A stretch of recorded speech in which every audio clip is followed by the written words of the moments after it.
Hello world, hello world. Welcome to a beautiful, gloriously rainy afternoon. You can hear the rain, and I love the sound of the rain.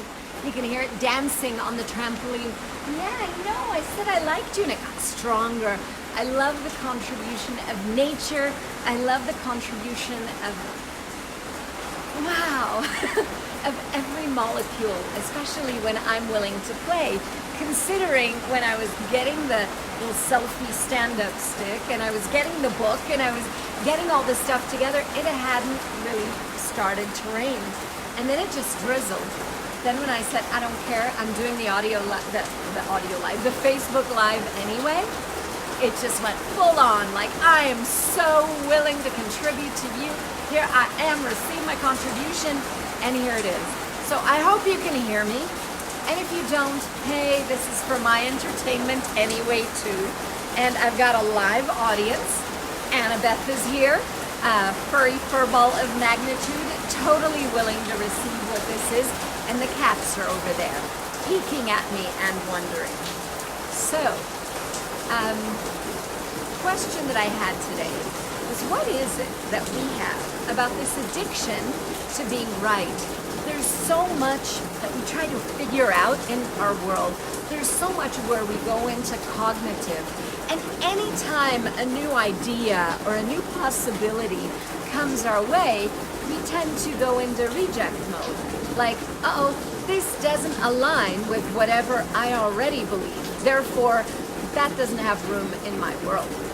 And so it's really interesting over the last few days when I was facilitating a foundation class, and also in speaking to different people about some upcoming classes and the new foundation class that I'm co-facilitating in Guatemala City.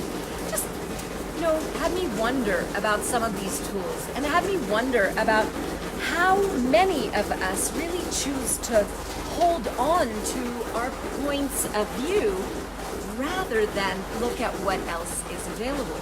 So, inspired by one of the books that I used to read to my kids when they were little, you guys probably know Dr. Seuss, don't you?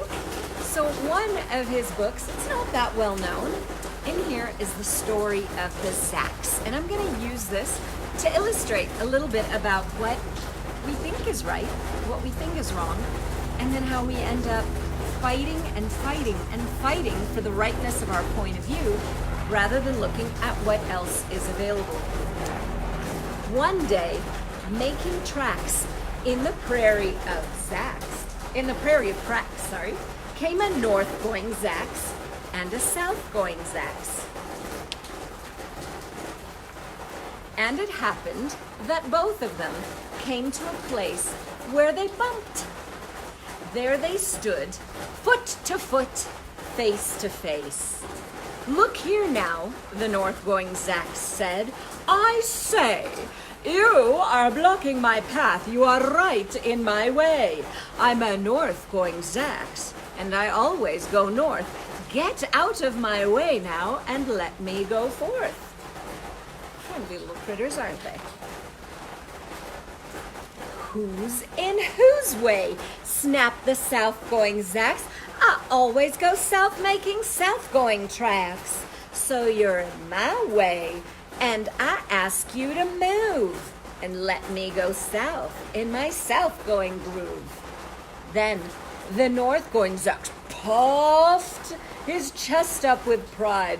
I never, he said, take a step to the side. And I'll prove to you that I won't change my ways if I have to keep standing here 59 days. And they were more willing to stay stuck than actually go around one another.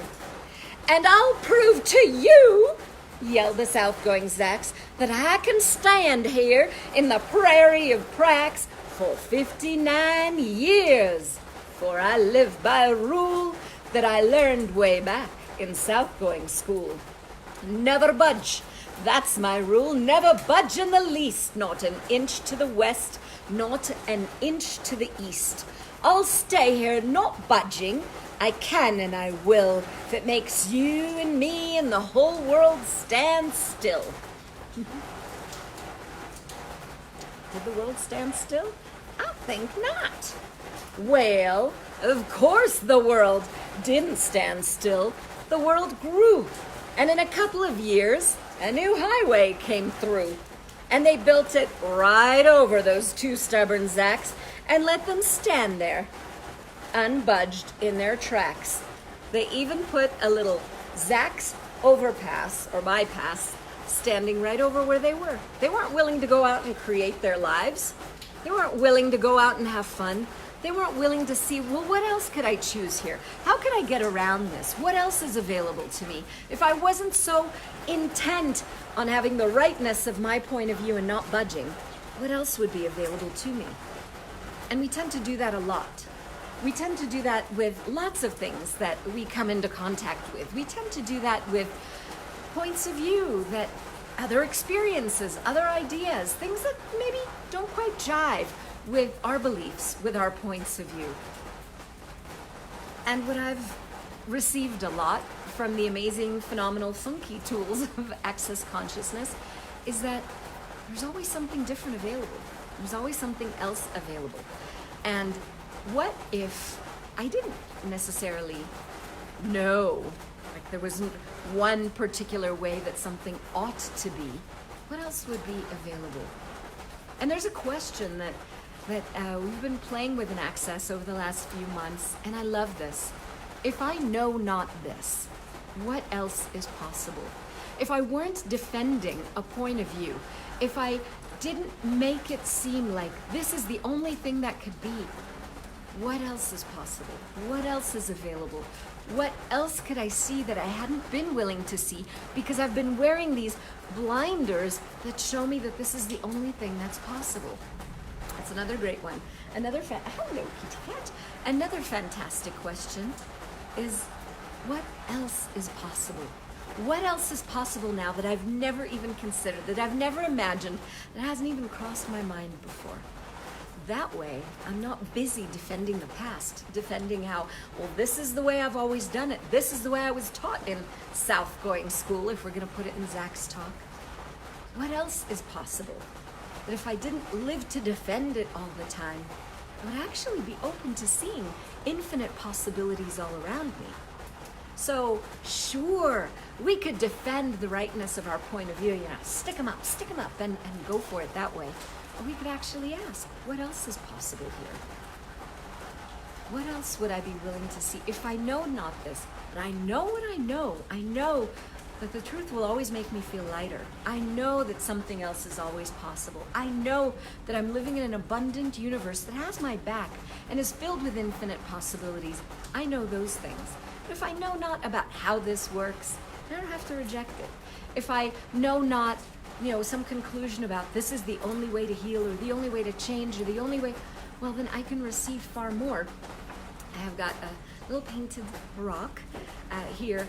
If I'm holding on to anything, holding on to the rightness of my point of view, defending anything, it's like holding on to this rock. And I would have to hold it and really use force, because if I just kind of loosen my grip, right? If I'm loosening my grip, this thing falls out. So if I'm willing to just let it go, things begin to shift and change. But if I'm so busy defending the rightness of my point of view and the wrongness of yours, or the rightness of yours and the wrongness of me, because generally we, as humanoids, tend to go into the wrongness of us on a kind of natural basis, well, then what else is possible? And if we weren't so busy defending and knocking our heads and fighting against the world, then what would we be able to receive? And the gift of Access Consciousness for me has been the gift of recognizing that I can receive beyond anything that I could imagine, and well beyond what's cognitive, what's logical, and what's possible or realistic in this world. There's a world of magic and possibilities around us that if we're so busy defending how things work here, then we're not being the magic that we truly be. Then we're not being that openness and that invitation and that fluidity of bring it on, universe. What else is possible? And I love the mantra of Access. All of life, all, like all of it, comes to us with ease, joy, and glory. What's the difference there? It's always coming, right? It's always there. Life is living. Life is going on. Life is all these different experiences. And sure, we could fight them. We could, stick our horns out and go after them like, a bull after a red cloth or whatever. We could keep hitting our head against the wall. But that's kind of the definition of insanity, to keep doing the same thing and would like something different in our lives. So what if instead of fighting for and defending and separating and keeping up the fight and the defense systems of having a point of view, what if we just kind of lift anchor a bit and no longer be stuck in this is a point of view, lift up, and then we can have any and all points of view. Then all of life comes to us with ease, joy, and glory. And we can receive. We don't have to live in resistance of the world. We don't have to fight everything and everyone. There truly is something else available. And it begins with recognizing that you can, by your choice, and it's as easy as choosing it, really, truly begin to receive. You don't have a point of view about the hows and the whys and busy holding on to your point of view. You let go. You let go of this rock. And then guess what? You can begin to receive. And you're being willing to receive. You're being willing to listen to the whispers, to receive the contributions, to play with the world. This is magic unfolding if you're willing to have it. So that's my invitation to you at any moment in time. Sure, you can be like these little interesting Zacks. I love Dr. Seuss books. They're so cool. But you could be like these guys, fighting one another, going literally like head to head and arguing. Sure, you can defend your point of view.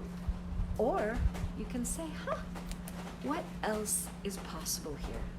If I weren't holding on to anything, I was willing to receive it all. I wonder how much more fun you'll have creating your life. And I did this one purely in English because I was like, how in the hell am I going to translate this? But you know what? I think I'm going to hang up and then do it again in Spanish.